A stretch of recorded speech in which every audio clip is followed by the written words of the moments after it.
Hi friends, మనం ఇప్పుడు మినపగారెలు అదే ఉద్దివడలు ఎలా చేయాలో నేర్చుకుందాం. ఫస్ట్లో ఒక గ్లాస్ ఉద్దివేళ్ళు నానేసుకోవాలండి. బాగా కడిగి 5 అవర్స్ 5 గంటలు నానిన తర్వాత బాగా కడిగి ఇలా నానేసుకోవాలి. 5 గంటలు నానిన తర్వాత ఈ పక్కన ఒక బౌల్లో 3 టేబుల్ స్పూన్స్ ఇడ్లీ రవ్వ నానేసుకోవాలండి. ఇది కూడా 5 అవర్స్ ముందే 5 గంటల ముందే నానేసుకోవాలి. ఇప్పుడు 5 గంటలు అయిపోయినాయండి. మా ఉద్దిబ్యాళ్ళు బాగా నానిపోయినాయి. వీటిని ఇప్పుడు మిక్సీలో వేసుకోవాలండి. బాగా కడిగి ఇప్పుడు ఉండే నీళ్ళు కూడా చల్లేసి బాగా కడిగి ఇప్పుడు మిక్సీకి వేసి గ్రైండ్ చేసుకోవాలి. ఉద్దిబ్యాళ్ళన్నీ ఇలా గ్రైండ్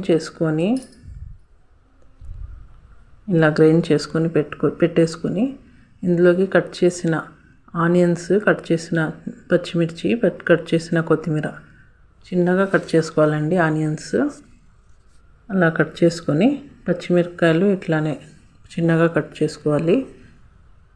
ఇవన్నీ పిండిలోకి ఇట్లే వేసుకొని ఇప్పుడు 2 టేబుల్ స్పూన్స్ ఉప్పు వేసుకోవాలండి. 2 టేబుల్ స్పూన్స్ వేసుకొని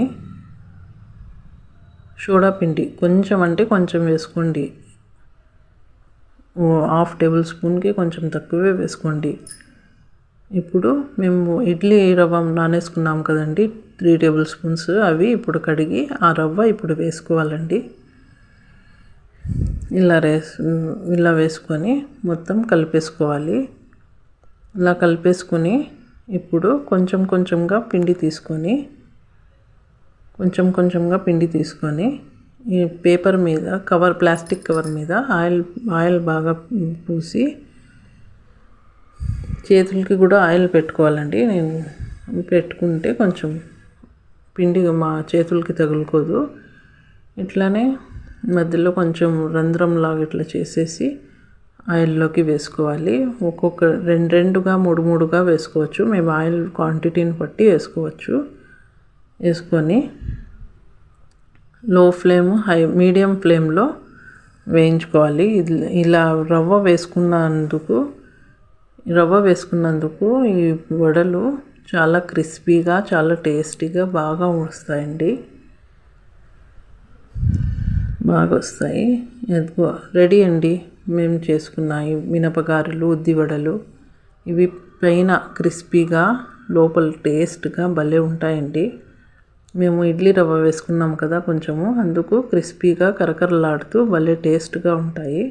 వీడియో కనుక మీకు నచ్చితే లైక్ చేయండి, సబ్స్క్రైబ్ చేయండి. చూడండి ఎంత టేస్ట్గా ఉందో.